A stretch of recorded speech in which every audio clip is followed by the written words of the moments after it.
Olá, meu querido, minha querida, como é bom a gente poder mais uma vez compartilhar a palavra de Deus para a nossa edificação, para o nosso crescimento espiritual, para o nosso alimento espiritual, a fim de que a gente possa enfrentar as circunstâncias que estamos enfrentando e sairmos dela vencedores, como a palavra de Deus diz que nós somos, mais do que vencedores em Cristo Jesus.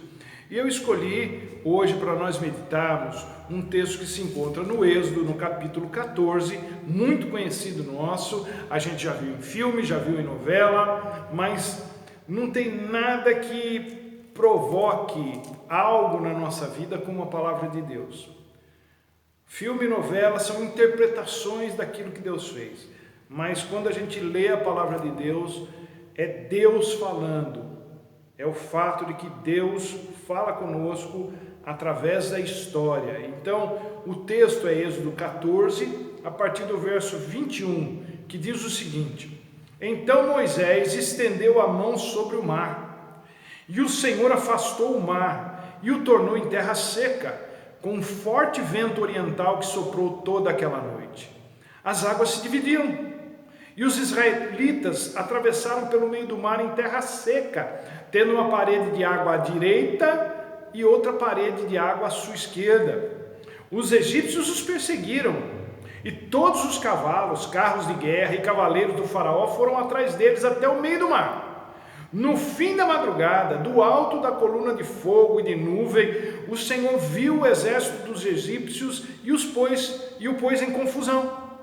Fez com que as rodas dos seus carros começassem a soltar-se, de forma que eles tinham dificuldade em conduzi-los. E os egípcios gritaram: Vamos fugir dos israelitas, o Senhor está lutando por eles contra o Egito. Mas o Senhor disse a Moisés: Estende a mão sobre o mar para que as águas voltem sobre os egípcios, sobre os seus carros de guerra e sobre os seus cavaleiros. Moisés estendeu a mão sobre o mar, e ao raiar do dia o mar voltou ao seu lugar. Quando os egípcios estavam fugindo, foram de encontro às águas, e o Senhor os lançou no mar. As águas voltaram e encobriram os seus carros de guerra e os seus cavaleiros. Todo o exército do faraó que havia perseguido os israelitas mar adentro, desses ninguém sobreviveu. Mas os israelitas atravessaram o mar pisando em terra seca, tendo uma parede de água à direita e outra à esquerda. Naquele dia o Senhor salvou Israel das mãos dos egípcios, e os israelitas viram os egípcios mortos na praia. Israel viu o grande poder do Senhor contra os egípcios, temeu o Senhor e pôs nele a sua confiança, como também em Moisés, seu servo. Vamos orar? Senhor, muito obrigado pela Tua palavra, e nós pedimos que ela produza em nós, ó Deus, algo que nos leve, ó Deus, a um novo patamar da fé, para que ela produza em nós algo que nos leve, ó Deus, a termos uma visão, uma cosmovisão, muito mais aguçada daquilo que o Senhor pode e realiza na terra dos viventes. Ó Deus, que nós sejamos todos ricamente abençoados pela ministração dessa Tua palavra, porque nós oramos e esperamos em Ti, ó Deus, e fazemos isso em um nome do nosso Senhor Jesus Cristo, Senhor nosso e Salvador nosso. Louvado seja o Teu nome. Amém. Bom, gente, é sabido de todos nós que o sol, assim como a chuva, nasce para todos, justos e injustos. Quem está debaixo do sol enfrenta as mesmas circunstâncias, quer seja a pessoa seja boa, quer seja uma pessoa ruim. Todos estamos sujeitos aos mesmos percalços, embora a gente constate que uns sofram mais do que os outros. Mas, independentemente de quem quer que seja, todos estamos sujeitos às mesmas coisas. Agora, a gente não pode negar o fato de que há dois tipos de gente na face da terra. E quando eu digo dois tipos, eu estou me referindo com relação a Deus. aqueles que andam com Deus e os que não andam com Deus, aqueles que temem a Deus, os que não temem a Deus, os que creem em Deus e os que não creem em Deus, a despeito de qualquer coisa. Dois povos distintos, com vidas distintas, com propósitos distintos, que habitam o mesmo planeta. E é isso que a gente vê aqui no texto que lemos. Israelitas e egípcios são duas histórias de dois povos que correm paralelas, dois povos vivendo ao mesmo tempo realidades bem conflitantes. O povo de Deus sobreviveu ao Egito nas piores condições possíveis. Infelizmente, o povo de Deus, de todas as épocas, nem sempre enxerga o cuidado de Deus e nem se dá conta do quanto Deus zela por ele. Tudo porque a vida é difícil, tudo porque a situação sempre está no limite, tudo porque o povo não teme, aquele povo que não teme a Deus parece estar em vantagem contra aqueles que temem a Deus. Mas a história revela que mais cedo ou mais tarde, Deus toma a frente da situação e sai em defesa do seu povo. É claro que há muito sofrimento, há muita dor, há muitas mortes até chegar nesse ponto, mas a gente nunca deve se esquecer de que Deus é misericordioso, que Deus é longânimo, e Ele não é só misericordioso e longânimo conosco. Ele trata com longanimidade, com paciência, com misericórdia, principalmente, eu quero que você entenda isso, aqueles que não andam com Ele, aqueles que não o temem. E por que Deus age assim? Para que o menor número de pessoas possível pereça sem Ele. É muito comum a gente ouvir as pessoas dizendo, fulano morreu e ciclano está vivo. Por que esses trastes não morrem e não deixam os bons aqui na terra? Essa coisa toda que vaso ruim não quebra, só quebram os vasos bons. Eu mesmo já pensei assim no passado. Não penso mais, porque eu entendi que Deus trata aqueles que a gente considera ruins, aqueles que a gente considera os párias da sociedade, os trastes. Deus trata esse povo com longanimidade e misericórdia para lhes dar tempo e chance de se converterem a Ele. Eu quero que você saiba de uma coisa. O mundo não precisa de gente boa. O mundo precisa de um Deus misericordioso e longânimo, sem o qual tudo já estaria destruído. Deus é extraordinariamente maravilhoso, os caminhos dele são mais altos do que os nossos, o entendimento dele é infinitamente superior ao nosso, e a gente vê isso aqui na história.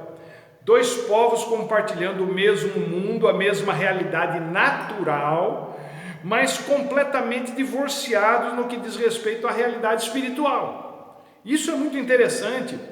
Os egípcios, eles subjugavam um povo que havia sido formado a partir de uma família trazida para a sua terra por intermédio de José, filho de Jacó. Isso aconteceu algumas centenas de anos antes, quando José ainda era governador no Egito.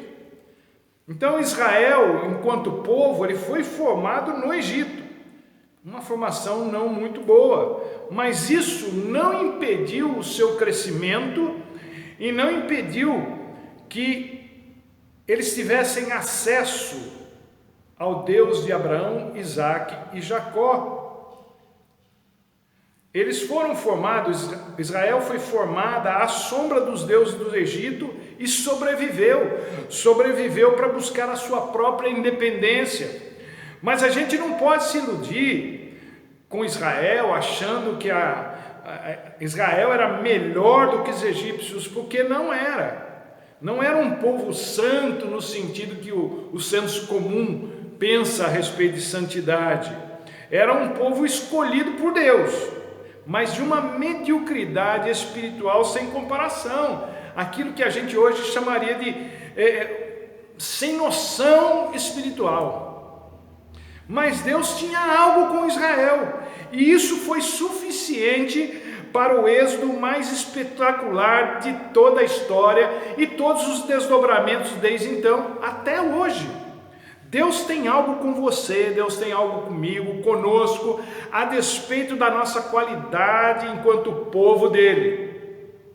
E como é que Deus lida conosco? É sobre isso que eu gostaria que você soubesse hoje, para aqueles que ainda não sabem, é que Deus, primeira coisa, Deus cuida dos seus, libertando-os dos seus cativeiros.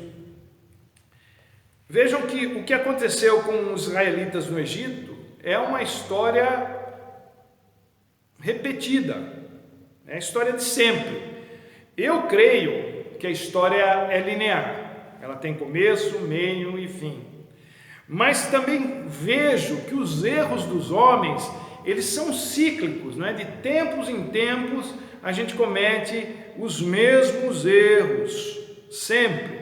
É como disse o sociólogo Emile Durkheim, ele diz assim: a única lição que aprendemos com a história é que não aprendemos nenhuma lição com a história. Então nós somos repetitivos quando se trata de erros. Os israelitas se instalaram no Egito e acharam que ia ficar como sempre ficou. Enquanto José estava vivo, ficou, mas José morreu. E eles não aproveitaram o tempo que tiveram de glória no Egito, enquanto José estava vivo, para se prepararem para uma possível mudança de cenário. E o cenário mudou. Assim que José morreu, eles passaram de hóspedes bem-vindos a escravos mal vistos. E aí, o que se seguiu foram séculos de sofrimento. E do que é que eu estou falando, gente? Que a gente vive, nós, como não aprendemos nada com a história, nós vivemos correndo atrás do prejuízo, por não estarmos espiritualmente preparados. O apóstolo Paulo fala de um tempo que ele chamou de dia mau. E lá em Efésios, no capítulo 6, verso 13, ele diz para a gente se preparar para esse tempo. E a verdade é que pouquíssimas pessoas se preparam para o dia mau. E como é que fica quando o dia mau chega? Chegou. A gente não se preparou para ele. E agora, o que a gente tem que fazer? A única coisa a fazer quando o dia mau chega e você não está preparado para ele é tomar uma posição espiritual.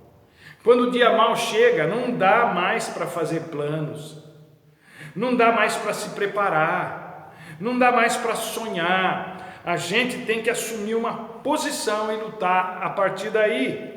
Toda aquela armadura de que Paulo falou lá em Efésios capítulo 6, ela precisa ser vestida de uma só vez, não é? E quem não aprendeu a usá-la quando teve oportunidade, teve tempo para isso, quando pôde se preparar e não se preparou, agora precisa aprender a usar a armadura já no campo da batalha, não mais como exercício de treinamento, mas no calor da luta pela sobrevivência espiritual.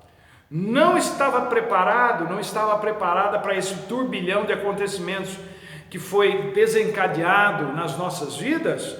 O jeito agora é tomar uma posição. E que posição seria essa? A gente precisa ficar firme com Deus. E por que é que eu faria isso agora, pastor? Porque a história bíblica nos ensina que Deus sempre liberta o seu povo do cativeiro, de uma maneira ou de outra. Ele é libertador por excelência. Libertador é alguém que tira um ser vivo de uma situação de escravidão, de sofrimento, de cárcere, daquela vigilância arbitrária, daquele monitoramento constante. Qualquer que seja a escravidão, o cárcere que você esteja enfrentando, seja física, emocional, psicológica ou espiritual, Deus quer e vai mudar essa história, essa sua história de vida, assim como mudou a de milhões de israelitas que eram escravos no Egito. Deus vai nos libertar dessa realidade trágica que a gente está vivendo agora, desse dia mau, e vai nos conduzir para um futuro glorioso. Eu creio. A segunda coisa que a gente precisa fazer, tomar posição, é em saber que Deus cuida dos seus.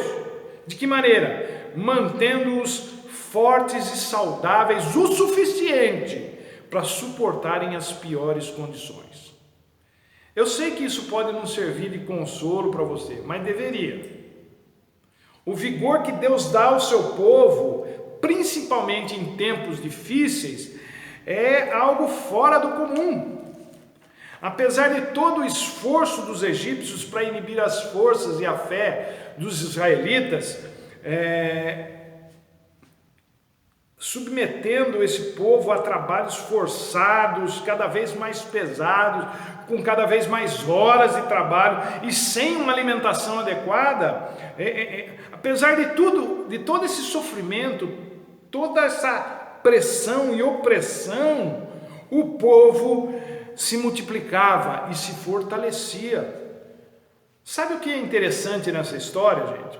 É que ela mostra que os poderosos, aqui no caso da história os egípcios, eles sucumbiram, enquanto os fracos, representados aqui pelos israelitas, eles permaneceram, porque Deus era com eles. Dizem por aí que os pobres, os desafortunados, os fracos, os indefesos são sempre os maiores prejudicados na história. Eles são, mas eles vão continuar, por diversas razões, eles vão continuar existindo, mas principalmente porque Deus é com eles. Não se pode dizer o mesmo de gente que se considera poderosa, invencível.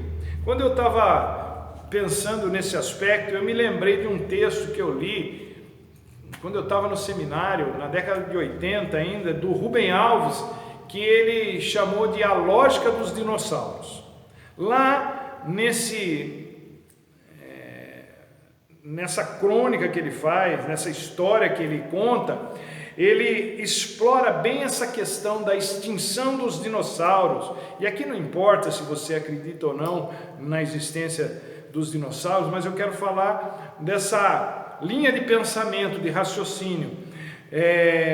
Ele fala dos dinossauros, os animais mais poderosos, mais fortes, os mais ferozes da face da Terra.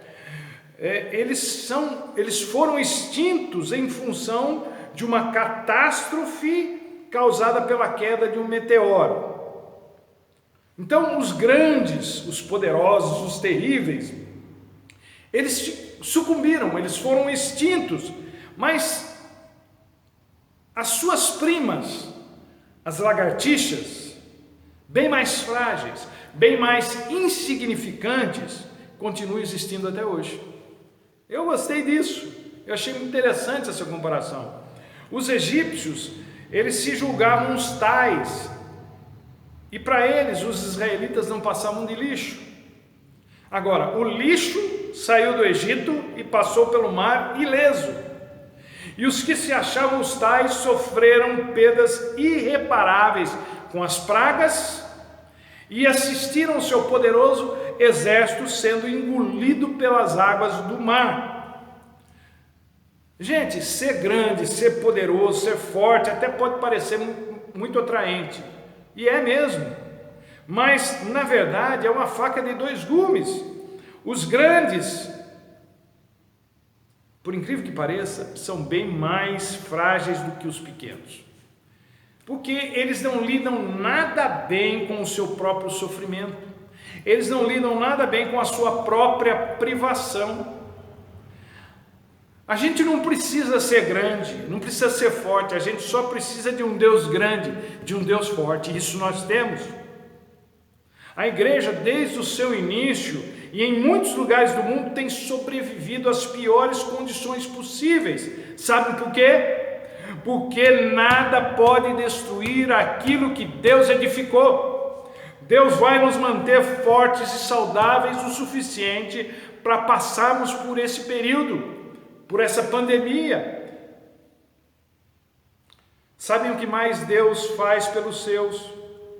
Deus cuida dos seus, sustentando-os nas suas necessidades.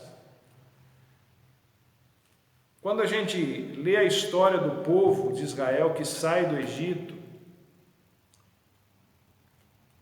e a gente vai lá para Deuteronômio no capítulo 29, o próprio livro de Neemias, no capítulo 9, também fala sobre isso. Diz nesses dois livros que não se passou um dia sequer sem que os israelitas ficassem sem ter o que comer, durante toda a sua peregrinação de 40 anos pelo deserto. E mais, suas roupas e sandálias não se desgastaram.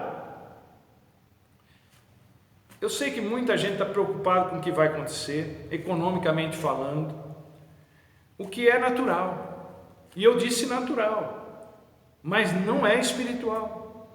Enquanto isso, a gente vai vivendo, em meio às muitas reclamações, como acontecia com os israelitas no deserto, a gente vai caminhando e Deus vai suprindo dia a dia, uma a uma, as nossas necessidades. Houve tempos de fartura para os israelitas, mas um dia a torneira fechou e eles passaram pelo perrengue. Deus ouviu o seu clamor, tirou-os daquela situação de escravidão, dirigiu-os pelo deserto e nunca lhes faltou o básico. Não se preocupe, Deus vai te sustentar nessa hora difícil também. Talvez não da forma que você gostaria, mas Ele vai dar um jeito de chegar até você com o sustento que você precisa. Deus cuida de nós, sim. E uma quarta e última coisa, Deus cuida dos seus, orientando-os nos desertos da vida. Havia uma coluna de fogo que aquecia os israelitas no frio noturno do deserto, e uma nuvem que os protegia do sol escaldante durante o dia. Mas não era só isso, ou não era só para isso que a nuvem e a coluna de fogo serviam. Não era só para aquecer ou para conservar o clima. Em Êxodo, no capítulo 13, um capítulo antes daquele que nós lemos, lá nos versículos 21 e 22, diz que Deus guiava o povo através da nuvem e da coluna de fogo para que eles pudessem caminhar de dia e caminhar de noite. Talvez você esteja se sentindo perdido ou perdida por causa dessa confusão toda, mas Deus não vai deixar você sem direção. Ele mesmo vai nos conduzir por esse deserto e mais, não vai se afastar, ele não vai nos deixar à mercê dos perigos do deserto. Foi Ele quem nos tirou do Egito e não fez isso para nos deixar perecer no deserto. Não, absolutamente não. Ele está nos conduzindo para a terra prometida, para Canaã celestial. É para lá que Ele está nos levando. Portanto, gente, nós estamos vivendo o que eu poderia chamar de um protótipo do dia mau. Mas sabe uma coisa? Apesar da gente estar vivendo esse período ruim, nós precisamos nos lembrar que nós podemos contar com um Deus que é bom. Ele vai nos tirar dessa, Ele vai nos dar força, Ele vai nos dar saúde para superarmos esse período de dificuldade e instabilidades. Ele vai nos sustentar, vai nos orientar nesse deserto, porque Ele quer que a gente chegue a Canaã celestial. Deus tem algo com você, Deus tem algo comigo, Ele tem uma aliança conosco, cunhada à base não de ouro, pedras preciosas, mas cunhada à base de sangue, do sangue de Jesus Cristo, seu Filho, o que nos garante a vitória. Fique firme, não se desespere, Deus nunca perdeu e nem perderá o controle. Você tem algo com Deus e Deus tem algo com você. Talvez você não cumpra a sua parte na aliança, o que é muito comum na vida dos seres humanos. Mas vocês precisam saber que Deus é fiel à sua palavra, a palavra que Ele deu para nós. E Ele não vai nos deixar na mão. Deus é o nosso socorro, o socorro bem presente na hora da angústia. E como diz o salmista, pelo que não temeremos, ainda que qualquer coisa aconteça. Que Deus te abençoe, meu querido e minha querida, em nome de Jesus, que esta semana, que os próximos dias sejam dias de vitória, dias de alegria, dias de renovo espiritual, renovo emocional, psicológico, físico para você, em nome de Jesus. Mais uma vez, Deus te abençoe e até a próxima, se Deus quiser.